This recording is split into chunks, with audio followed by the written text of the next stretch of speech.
ফরিদপুর সদর উপজেলার আলিয়াবাদ ইউনিয়নের ৮টি স্পটে সাবেক প্রধানমন্ত্রী ও বিএনপি চেয়ারপারসন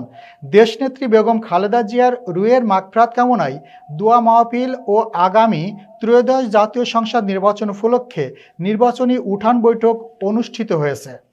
প্রতিনিধি মাহবুব চিস্তি জানান,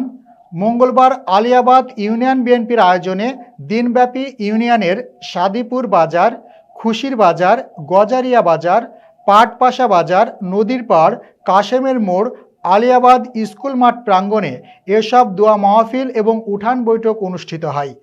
দোয়া মাহফিল ও উঠান বৈঠকে প্রধান অতিথি হিসেবে উপস্থিত ছিলেন ফরিদপুর সদর ৩ আসনের বিএনপি মনোনীত সংসদ সদস্য প্রার্থী এবং জাতীয়তাবাদী মহিলা দল কেন্দ্র কমিটির যুগ্ম সাধারণ সম্পাদক চৌধুরী নায়াব ইউসুফ। এ সময় জেলা বিএনপির সদস্য সচিব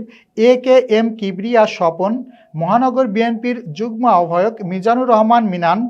আরিফুজ্জামান অপু, মহানগর যুবদলের সভাপতি বেনজির আহমেদ তাবরিজ, আলিয়াবাদ ইউনিয়ন বিএনপির সাধারণ সম্পাদক আবুল বাশার মৃধা, সাংগঠনিক সম্পাদক অবায়দুর রহমান, যুবদল নেতা ইঞ্জিনিয়ার মোহাম্মদ রিয়াজ, জহুর ঝন্টু সহ